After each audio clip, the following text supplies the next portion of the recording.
चलिए, तो आज हम लोग हेलो एरिन्स जो है,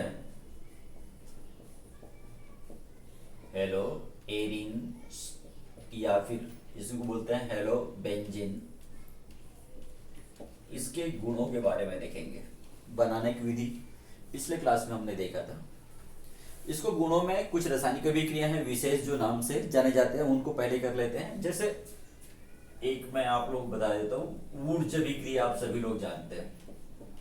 ये अभिक्रिया मेरे को हेलो एल्केन में बताना था, लेकिन मैंने जानबूझकर इस अभी के लिए रोक के रखा हुआ है, क्योंकि जो ऊर्ज अभिक्रिया, फिर फिटिंग अभिक्रिया और ऊर्ज फिटिंग अभिक्रिया, ये तीनों अभिक्रियाएं हम एक साथ पढ़ेंगे तो हमको याद रखना बहुत आसान हो जाएगा। ऊर्ज अभिक्रिया क्लास 11th में भी पढ़ा गया है। ऊर्ज अभिक्रिया क्या होता है, फिर फिटिंग अभिक्रिया क्या होती है, फिर ऊर्ज फिटिंग अभिक्रिया क्या होती है, वो हम यहाँ देखते हैं। पहले हम लोग देखेंगे ऊर्ज अभिक्रिया। ऊर्ज अभिक्रिया में क्या होता है, जब एल्किल हैलाइड की क्रिया शुष्क ईथर की उपस्थिति में, शुष्क ईथर की उपस्थिति में सोडियम से कराई जाता है, तो क्या बनेगा, इससे फिर एल्केन प्राप्त हो जाएगा, सम्मित एल्केन प्राप्त होता है। ये देखिए, ये सम्मित एल्केन प्राप्त हो जाएगा। ये एल्केन है जिसमें कार्बन परमाणु की जो संख्या होता है वो एल्कीन समूह में उपस्थित होने वाले, एल्किल हैलाइड में उपस्थित होने वाले कार्बन परमाणु संख्या का 2 गुना होता है। जैसे R की जगह में मैंने ले लिया CH3 और इसकी जगह में ले लिया Cl, ठीक, तो ये हो जाएगा ClCH3। ये शुष्क ईथर की उपस्थिति रहेगा। तो यहां पे मैंने जो एल्किल हैलाइड जो लिया था, जिसके 2 मोल लिया हुआ है, उसमें एक कार्बन है, तो जो यहाँ पे सम्मित एल्केन बनेगा उसमें 2 एल्केन, 2 कार्बन परमाणु हो जाएगा। जब एल्किल हैलाइड की क्रिया शुष्क ईथर की उपस्थिति में सोडियम से कराई जाती है, एल्किल हैलाइड की क्रिया शुष्क ईथर की उपस्थिति में सोडियम से कराई जाती है, तो एक ऐसा सम्मित एल्केन प्राप्त होता है जिसमें क्या होता है, कार्बन परमाणुओं की संख्या एल्किल हैलाइड में उपस्थित होने वाले कार्बन परमाणु की संख्या की क्या होगा, 2 गुना होगा।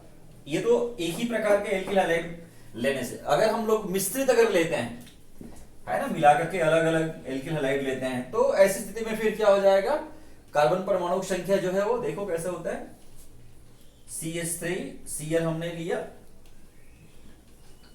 और यहां पे मैंने C2H5Cl ले लिया, C2H5Cl लिया, शुष्क ईथर की उपस्थिति रहेगा। तो इस बार क्या हुआ इसमें, तो यहां पे हो गया, है ना, जो बनेगा 3 कार्बन बनेगा, तो 3 कार्बन जो है वो 5 और 3 8 प्लस 2 NaCl।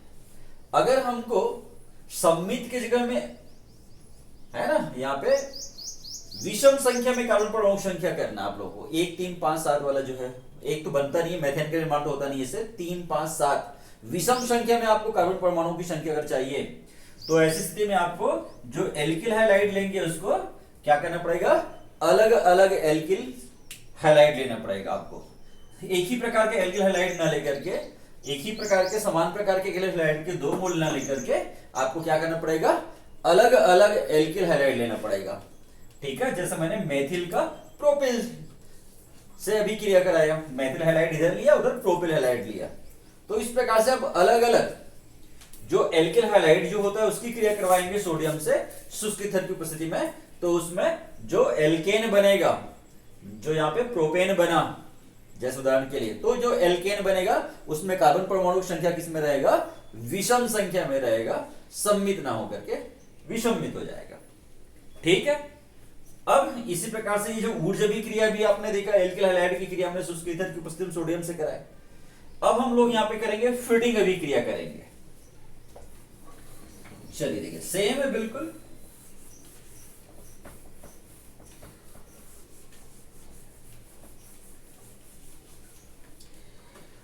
तो अगर यहां यही अभिक्रिया हम लोग जो एल्किल हैलाइड जो लिए थे उसके जगह हम लोग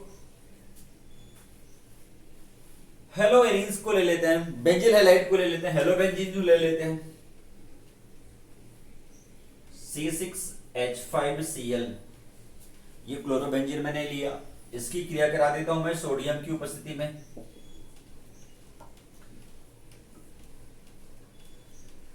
ठीक है, C6H5, ये शुष्क ईथर ले लिया मैंने। तो शुष्क ईथर की उपस्थिति में मैंने यहां पर हेलोबेंजीन जो है उस हेलोबेंजीन की अभिक्रिया सोडियम से करा रहा हूं। ठीक है, तो ये दोनों फेनिल समूह जो है वो दोनों फेनिल समूह आपस में जुड़ जाएंगे C6H5। ठीक है, इस प्रकार से ये दोनों, अगर इसको मैं बेंजीन के रूप में लेता है ऐसा, तो ये दोनों फेनिल समूह जो होते हैं आपस में एक दूसरे में फिट हो जा रहे हैं, जुड़ जा रहे हैं। ठीक है, और डाइफेनिल का निर्माण कर रहे हैं। दोनों आपस में जुड़ रहे हैं और जुड़ करके ये ईथर है, तो ये डाइफेनिल का निर्माण करते हैं। इसलिए इस अभिक्रिया को हम लोग फिटिंग अभिक्रिया कर देते हैं। ठीक है, तो इस प्रकार से ये दोनों बेंजीन समूह जो है, फेनिल समूह जो है, वो दोनों फेनिल समूह आपस में जुड़े और ये डाइफेनिल का निर्माण करते हैं। डाइफेनिल, ये भी जो बना हुआ है ये भी डाइफेनिल है। तो ये डाइफेनिल का निर्माण करते हैं, इसलिए इस अभिक्रिया का नाम पड़ गया क्या? फिटिंग अभिक्रिया। इसलिए इसका नाम हुआ फिटिंग अभिक्रिया हुआ। बात क्लियर हो गया आप लोगों को? बस एल्किल हैलाइड की जो मैं आपको फेनिल हैलाइड लेना है। जब एल्किल हैलाइड जो पिछले बार ऊर्जा अभिक्रिया में लिए थे, इस बार हमको क्या करना है? फेनिल हैलाइड लेना है। जब फेनिल हैलाइड की क्रिया शुष्क ईथर की उपस्थिति में सोडियम से कराई जाती है तो दोनों फेनिल समूह आपस में जुड़ जाते हैं, फिट हो जाते हैं और फिट होकर के डाइफेनिल का निर्माण करते हैं। इसलिए अभिक्रिया को कहते हैं क्या? फिटिंग अभिक्रिया कहते हैं। अब तीसरा है इसमें वुर्ज फिटिंग अभिक्रिया। देखिए,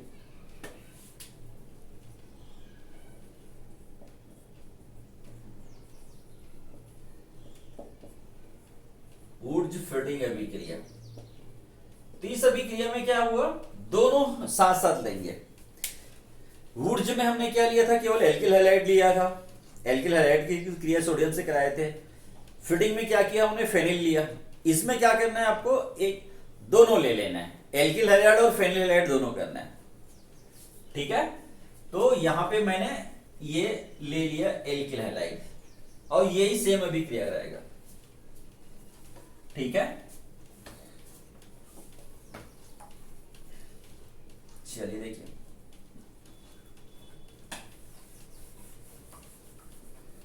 तो शुष्क ईथर की उपस्थिति में एल्किल हैलाइड की क्रिया, एल्किल हैलाइड की क्रिया सोडियम और फेनिल हैलाइड से कराई जा रही है।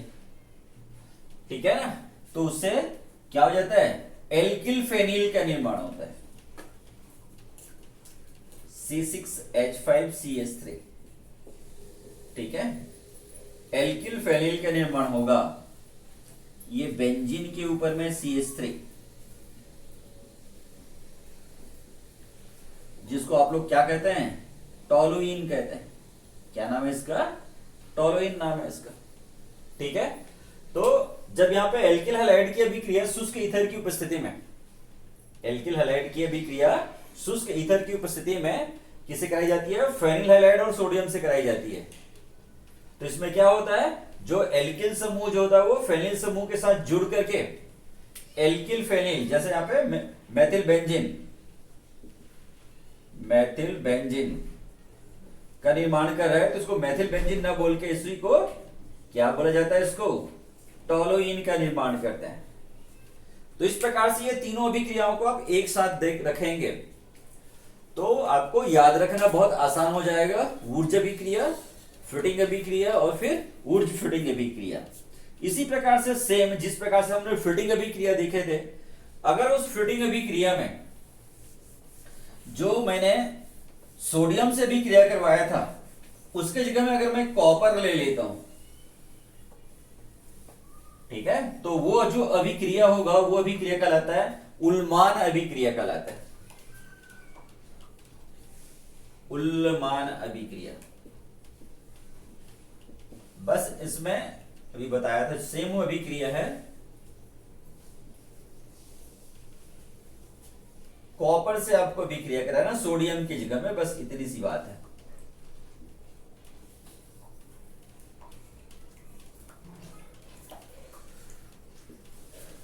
चलिए देखिए, तो ये फेनिल हैलाइड है, इस फेनिल हैलाइड की अभिक्रिया हम लोग कॉपर के साथ करते हैं, तो भी क्या होता है, ये दोनों फेनिल समूह आपस में जुड़ते हैं और डाइफेनिल का निर्माण करेंगे, और ये ऐसे ये डाइफेनिल का निर्माण कर लेते हैं, ठीक है कि नहीं। तो ये जो अभिक्रिया होता है डाइफेनिल, ये जो अभिक्रिया होता है, ये अभिक्रिया किस नाम से जाना जाता है, इसको उल्लमान अभिक्रिया के नाम से जाना जाता है, ठीक है। जब एल्किल हैलाइड जो है, फेनिल हैलाइड जो है, उस फेनिल हैलाइड की अभिक्रिया कॉपर से कराई जाती है, तो दोनों फेनिल समूह आपस में जुड़ करके डाइफेनिल का निर्माण करते हैं, तो ये उल्लमान अभिक्रिया था, ठीक है। इसके बाद में फिर जिस प्रकार से आप लोगों को मैंने फिनॉल में बताया था, सेम यहां पे भी कर देते हैं इसको, इलेक्ट्रोफिलिक अभिक्रिया, इलेक्ट्रोफिलिक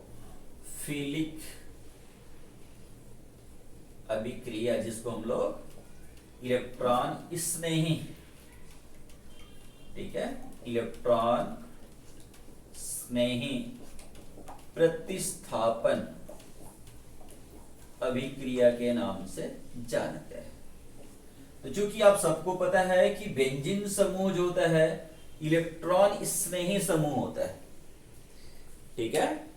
जो बेंजीन समूह जो है वो फेनिल समूह जो होता है, एरिल समूह जो होता है, ये इलेक्ट्रॉन स्नेही समूह होता है, इसलिए ये साझे में जो इलेक्ट्रॉन होता है, वो साझे के जो इलेक्ट्रॉन है उसको अपनी ओर खींच करके आसानी से क्या करता है, यहाँ पर वो अपने इलेक्ट्रॉन की जो घनत्व होता है, उस इलेक्ट्रॉन की घनत्व जो है उसमें क्या करता है, वृद्धि करता है, जिसके कारण में आसानी से कौन से अभिक्रिया देता है, इलेक्ट्रॉन स्नेही प्रतिस्थापन अभिक्रिया देता है, इलेक्ट्रोफिलिक प्रतिस्थापन अभिक्रिया देता है। तो भाई आपको मालूम है इलेक्ट्रोफिलिक प्रतिस्थापन अभिक्रिया में सब जानते हो, आप पहले से पढ़ चुके हैं हम लोग, है ना। हैलोजनीकरण होता है, नाइट्रीकरण होता है, सल्फोनीकरण होता है, और एक जो है वो फ्रीडल-क्राफ्ट अभिक्रिया है, जिसमें कि क्या हो जाता है, अभिक्रिया जो दो प्रकार की अभिक्रियाएं होती है, कौन कौन से, एक होता है एल्किलीकरण और दूसरा होता है कौन सा, एस्टिलीकरण, ठीक। तो चलिए देखिए, सबसे पहले हम लोग कर लेते हैं इसका हैलोजनीकरण। हैलोजनीकरण में आप सबको पता है हैलोजन से क्रिया होता है, तो ये क्लोरोबेंजीन है, इस क्लोरोबेंजीन की क्रिया करा दूंगा मैं हैलोजन के साथ में, FeCl3 की उपस्थिति में होता है, फेरिक क्लोराइड की उपस्थिति में होता है, तो इससे क्या होता है, आर्थो और पैरा डाइक्लोरोबेंजीन का निर्माण हो जाता है, क्लोरोबेंजीन की जगह में डाइक्लोरोबेंजीन का निर्माण होगा, ये आर्थो हुआ और ये क्या हो गया, पैरा हो गया, 2HCl, है ना। यहाँ पे जो क्लोरीन हुआ, जो ये क्लोरीन एक बार यहाँ गया, यहाँ से हाइड्रोजन निकला, एक बार यहाँ आया तो यहाँ से हाइड्रोजन प्रतिस्थापित हो जाएगा, इससे क्लियर हो गया। तो इस प्रकार से आर्थो और पैरा क्या मिलता है, इससे डाइक्लोरोबेंजीन प्राप्त होता है, ये है आर्थो डाइक्लोरोबेंजीन और ये हो गया पैरा डाइक्लोरोबेंजीन। इसी प्रकार से दूसरा है नाइट्रीकरण। नाइट्रीकरण आप सबको मालूम है, नाइट्रिक अम्ल से अभिक्रिया सांद्र H2SO4 की उपस्थिति में, तो ये क्लोरोबेंजीन की क्रिया करवा देता हूं नाइट्रिक अम्ल से HNO3 किसकी उपस्थिति में, सांद्र H2SO4 की उपस्थिति में, ठीक है। तो यहां पर भी क्या होता है, आर्थो और पैरा नाइट्रो क्लोरोबेंजीन प्राप्त होगा, ये आर्थो और पैरा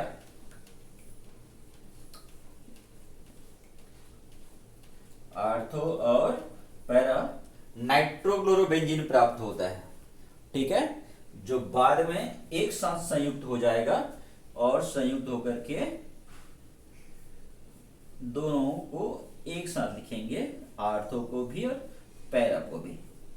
तो इस हिसाब से इसका जो नामकरण करेंगे तो 1 2 3 4 यानी 2 और 4 पर है 2,4 डाइनाइट्रोक्लोरोबेंजीन का निर्माण करता है, क्लोरोबेंजीन का निर्माण करता है। ठीक है, आर्थो और पैरा जो नाइट्रोक्लोरोबेंजीन बना था उसको एक साथ संयुक्त कर देते हैं, तो एक साथ संयुक्त करने से 2,4 डाइनाइट्रोक्लोरोबेंजीन का निर्माण होता है। ठीक है, इसी प्रकार से सल्फोनीकरण है और कौन सा फ्रीडल क्राफ्ट भी क्रिया वाला है। तो सल्फोनीकरण तो आपको मालूम है, सल्फ्यूरिक अम्ल से एक क्रिया सल्फोनीकरण कहलाता है। ठीक है, तो सेम इसी प्रकार से चलेगा वो भी, जिस प्रकार से भी आर्थो और पैरा बना था हाइड्रोजनीकरण में आपने देखा।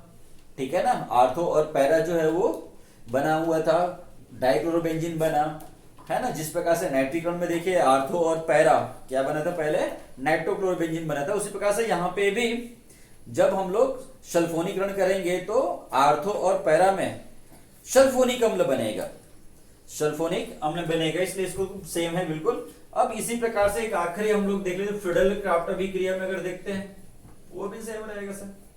फ्रीडल क्राफ्ट अभिक्रिया, आप पिछला वीडियो देखिए, आप लोग पिछला वीडियो जब देखेंगे फिनॉल का, तो फिनॉल में आपको क्लोरोबेंजीन के बारे में पहले से मैंने बता दिया था, सल्फोनीकरण को भी बता दिया था आप लोगों को। और ये फ्रीडल क्राफ्ट अभिक्रिया में जो एल्किलीकरण और एस्टिलीकरण जो होता है, एल्किलीकरण और एक होता है एस्टिलीकरण, ये दोनों क्रिया को मैंने बता दिया था। एस्टिलीकरण ये दोनों भी क्रिया बता दिया था। तो एल्किलीकरण में क्या होगा भाई, बेंजीन हो, फिनॉल हो, क्लोरोबेंजीन हो, कुछ भी हो, सब में ये भी क्रिया होता है। क्या होगा, एल्किल हैलाइड से क्रिया होगा, किसकी उपस्थिति में, निर्जल AlCl3 की उपस्थिति में। तो जब निर्जल AlCl3 की उपस्थिति में किसकी अभिक्रिया, क्लोरोबेंजीन की अभिक्रिया हम लोग या तो एल्किल हैलाइड से कराते हैं या एसिड हैलाइड से कराते हैं। एल्किल हैलाइड या फिर एसिड हैलाइड से हम लोग कराएंगे तो क्या बनेगा, एल्किल क्लोरोबेंजीन बनेगा या फिर एसिड क्लोरोबेंजीन का निर्माण होगा। ठीक है, तो कैसे बनेगा, आर्थो और पैरा में बनेगा, क्योंकि इसमें तो आर्थो और पैरा दोनों प्लेस जो होते हैं वहां पर इलेक्ट्रॉन का घनत्व में वृद्धि होता है। तो ये इसका नाम हो गया आर्थो। ठीक है कि नहीं, तो यहां पर क्लोरोटोलुइन बोल सकते हैं आप इसका नाम को, या फिर मैथिल करके। ठीक है कि नहीं, 2 नंबर में है 2 मैथिल क्लोरोबेंजीन, 2 मैथिल क्लोरोबेंजीन के नाम से भी जान सकते हैं, या फिर क्लोरो है ना बताया टोलुइन के नाम से कर देंगे। और सेम यहां पर भी हो जाएगा, एसीटोफिनोन है ये, आपको मालूम है CH3CO समूह जो होता है एसीटोफिनोन समूह कहलाता है। तो क्लोरो एसीटोफिनोन हो जाएगा, आर्थो क्लोरो एसीटोफिनोन। और एक सेम ऐसी पैरा में भी हो जाएगा, CH3CO। क्लियर हुआ। तो ये नाम ऐसा ना करके आप सिंपल से मैं जो बताया था टोलुइन की सबसे नामकरण अगर करेंगे तो बताया मैं आप लोगों को, आर्थो में क्या बोलेंगे, क्लोरो टोलुइन, और वैसे ये पैरा वाला हो जाएगा। ठीक, तो इस प्रकार से ये हमारा हो गया हेलोबेंजीन। Thank you.